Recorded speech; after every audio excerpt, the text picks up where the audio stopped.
Hoy el Reino Unido es de las monarquías más reconocidas del mundo. También es una de las más longevas.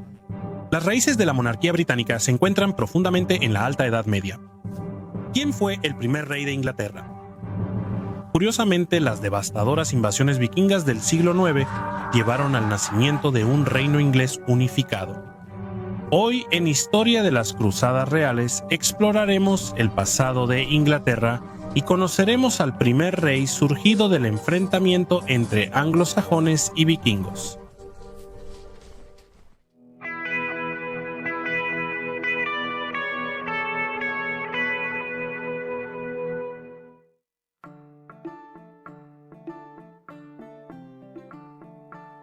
A principios del siglo IX no había indicios de que la región que hoy conocemos como Inglaterra alguna vez se uniría en un solo reino.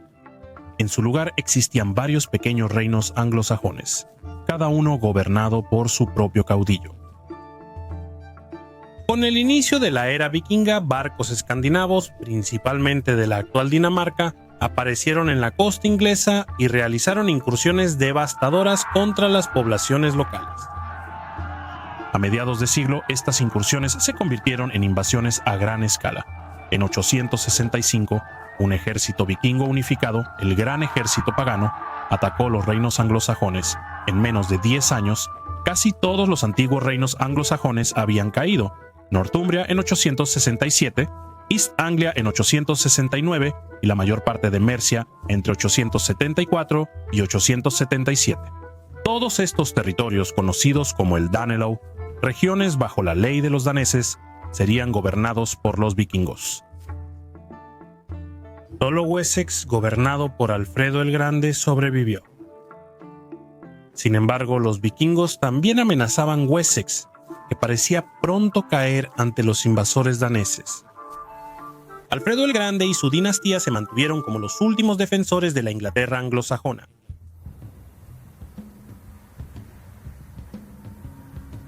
En 878, Alfredo el Grande y un pequeño ejército anglosajón cambiaron el rumbo.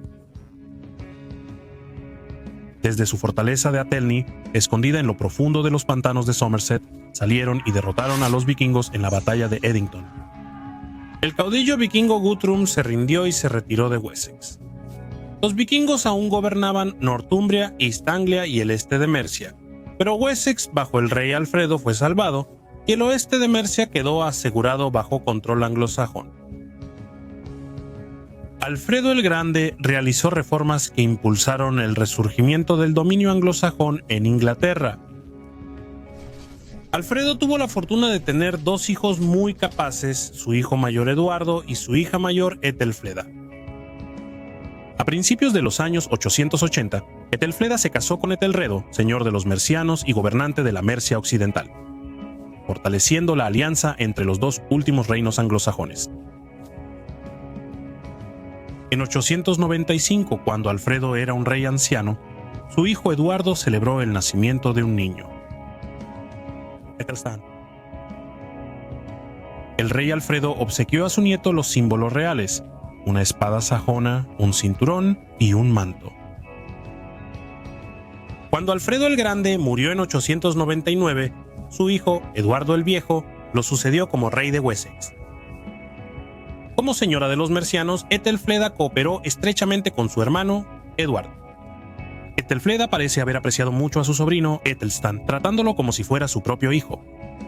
Cuando Ethelstan era un niño pequeño, fue a vivir a Mercia, en la casa de su tía Ethelfleda.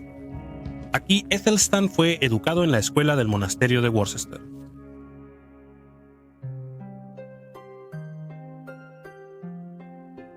Ethelstan sabía leer y escribir desde niño, criado con la misma poesía anglosajona que había inspirado a su abuelo. Aunque nació en Wessex, la infancia de Ethelstan con su tía fortaleció sus lazos mercianos. Los estudiosos no están seguros, pero parece posible que el rey Eduardo y la dama Ethelfleda planearan que Ethelstan asumiera el gobierno tanto en Mercia como en Wessex, cumpliendo así el objetivo de su padre de unir los dos reinos. También se especula que Eduardo nunca tuvo la intención de que Ethelstan fuera rey de Wessex, sino que pretendía que simplemente fuera señor de Mercia, mientras que otro hijo, Elfwerd, sería el rey de Wessex. Eduardo el Viejo murió el 17 de julio de 924. Ælfweard fue rey de Wessex durante 16 semanas antes de morir por causas desconocidas. La crónica anglosajona no menciona a Ælfweard como rey, aunque fuentes posteriores hablan de un breve reinado.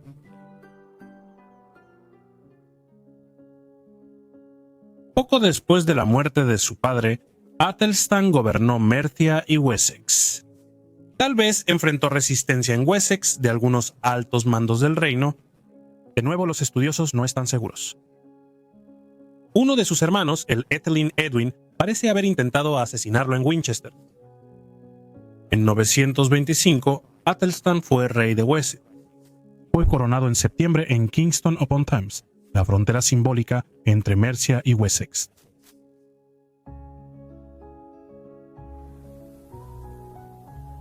Æthelstein, de unos 30 años, ya era un político experimentado que se benefició de la sabiduría de su padre y su tía. En la Alta Edad Media, ningún rey lograba suceder automáticamente, incluso si contaba con el respaldo de su padre. Las facciones rebeldes a menudo intentaban frustrar su sucesión. La coronación de Athelstan en 925 fue una declaración de poder y una transición suave gestionada por el Estado. Athelstan logró la victoria política y los demás hermanos reales se mantuvieron a distancia. Athelstan y sus consejeros siguieron la tradición franca del siglo IX. Athelstan fue ungido como gobernante y siervo especial de Dios, similar a un obispo. Los francos carolingios veían la unción como esencial para la realeza, tradición que los anglosajones adoptaron totalmente. Así, la Iglesia desempeñó un papel indispensable en solidificar el poder del rey, iniciándolo en el orden divino como el agente de Dios en la tierra. En su coronación, Athelstan fue nombrado rey de los anglosajones. Además de ser ungido con aceite por el clero, recibió el anillo real, la espada, la corona y el cetro de la realeza.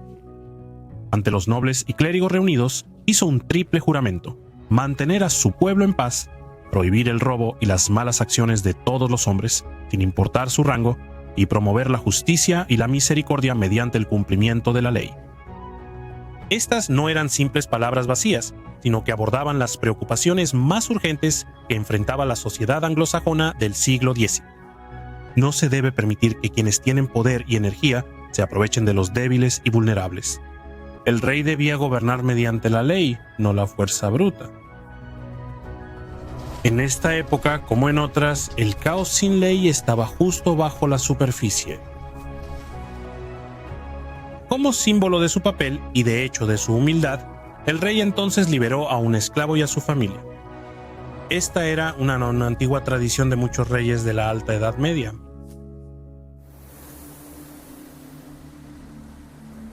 Aunque Æthelstan enfrentó oposición de algunos de sus hermanos, el historiador Christopher Brooke concluye que fue aceptado como rey en Mercia tan fácilmente como en Wessex. Las diferencias locales entre estos reinos se estaban disolviendo.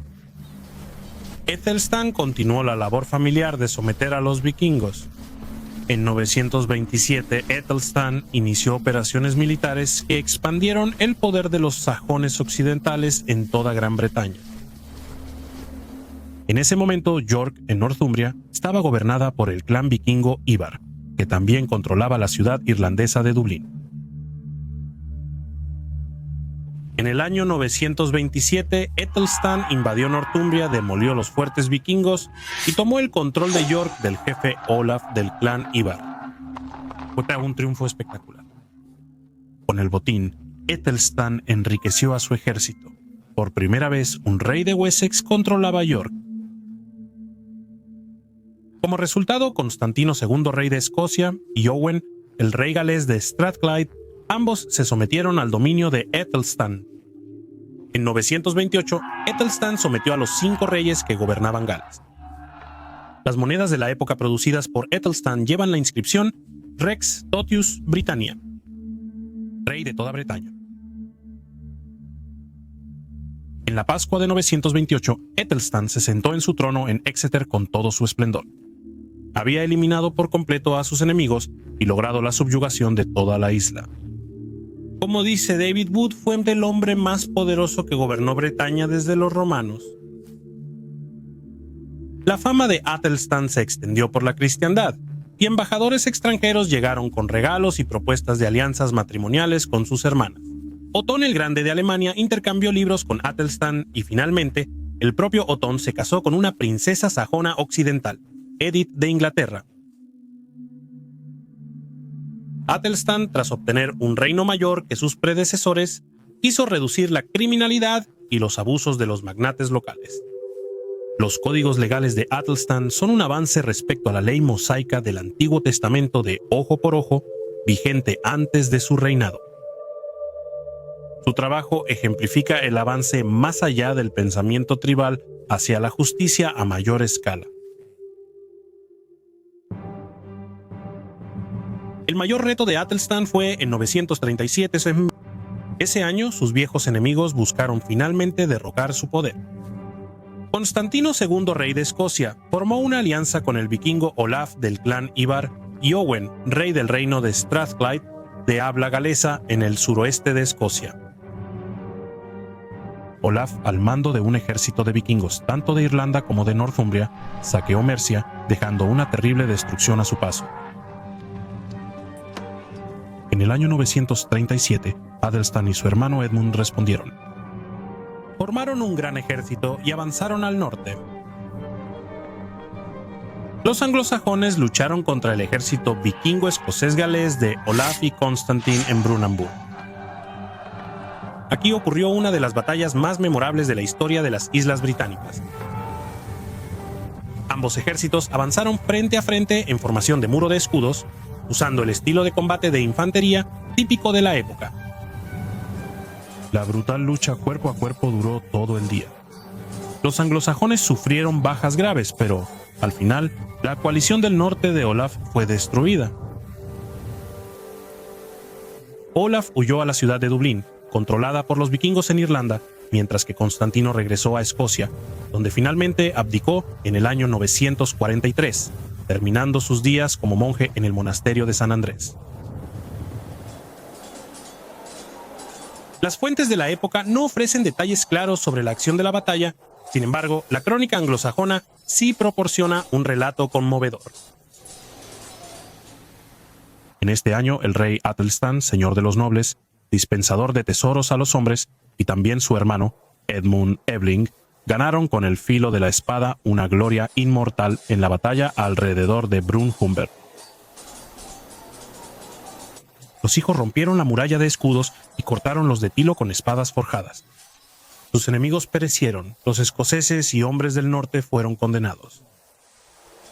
El campo se oscureció con la sangre de los hombres, desde el momento en que el sol, ese glorioso luminar, la brillante vela de Dios, del Señor Eterno, cruzó la tierra en las horas de la mañana, hasta que esa noble creación se hundió en su ocaso. Allí yacían varios hombres destruidos por lanzas, muchos guerreros del norte caídos sobre su escudo y escoceses exhaustos tras la batalla.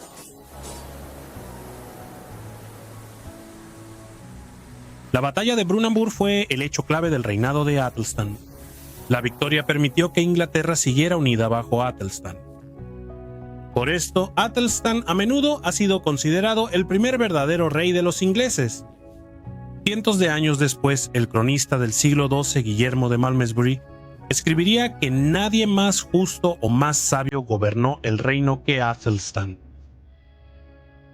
La relevancia del reinado de Æthelstan sigue en debate entre historiadores.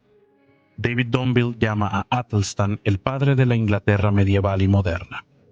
Miguel Wood describe a Æthelstan como uno de los intelectuales laicos más importantes en la historia anglosajona.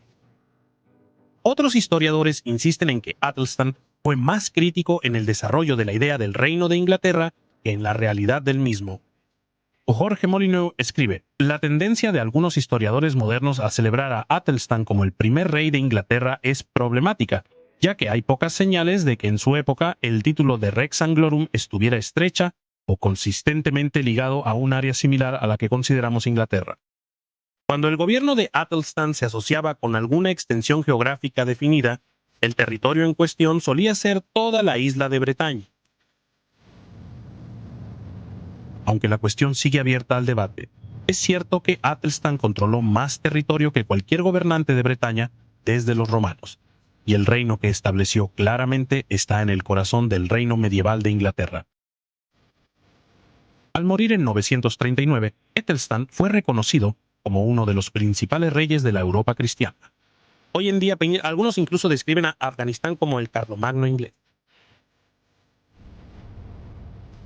Gracias por ver el video. Ahora conoce al abuelo de Æthelstan, Alfredo el Grande, y sus luchas contra los vikingos en la Gran Bretaña del siglo IX. Da clic en el video en tu pantalla para ver el documental completo sobre la saga de Alfredo el Grande.